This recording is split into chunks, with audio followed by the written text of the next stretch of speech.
چی وضع است، اما در دوشنبه بارونی است. بله و پیش از شروع شدن این رقابت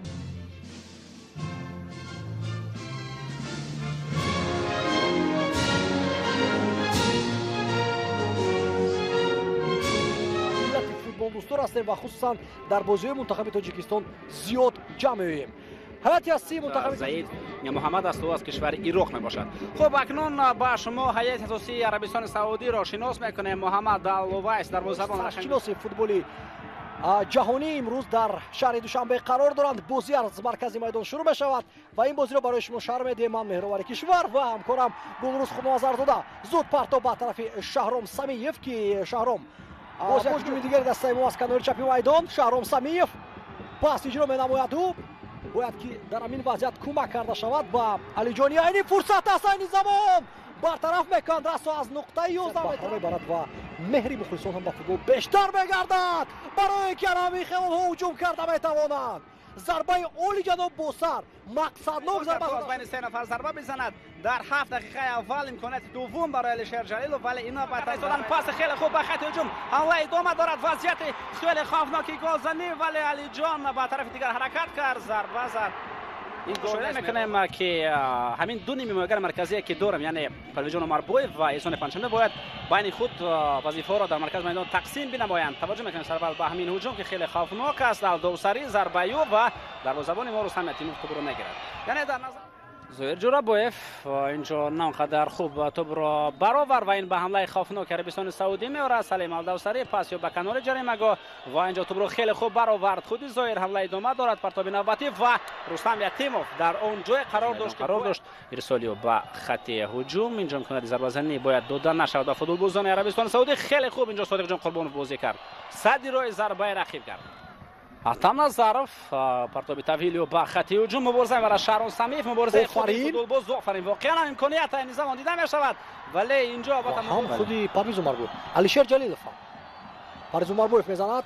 ضربه پرویز جان عمر بویف گل خیلی نزدیک بود. واقعا ما به گل خیلی نزدیک بودیم و همون طور وقتم نظرف فشاری ما جدی‌تر میگرد در وقت اضافی اکنون. این امکانیت خوب است، باید همین فشار را استفاده ببریم. پرتاب به داخل جریمه‌گاه شهرام سمیف این زمان با توپ پاس را رسانیدن نتوانست اما مشکل بود.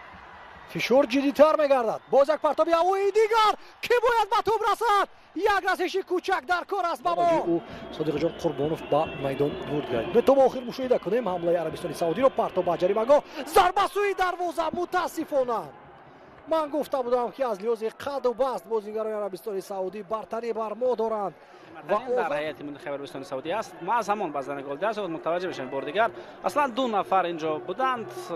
متاسفانه کنار هم خالی میموند. حالت یک بر یک ضربه و بسیار خوب بالاتر از دروازه. برای مثال شهرام سمیف در نتیجه مبارزه بردند. مبارزه صفر، رقابت صفر و توزه موقع را برای خود برد و گرفت.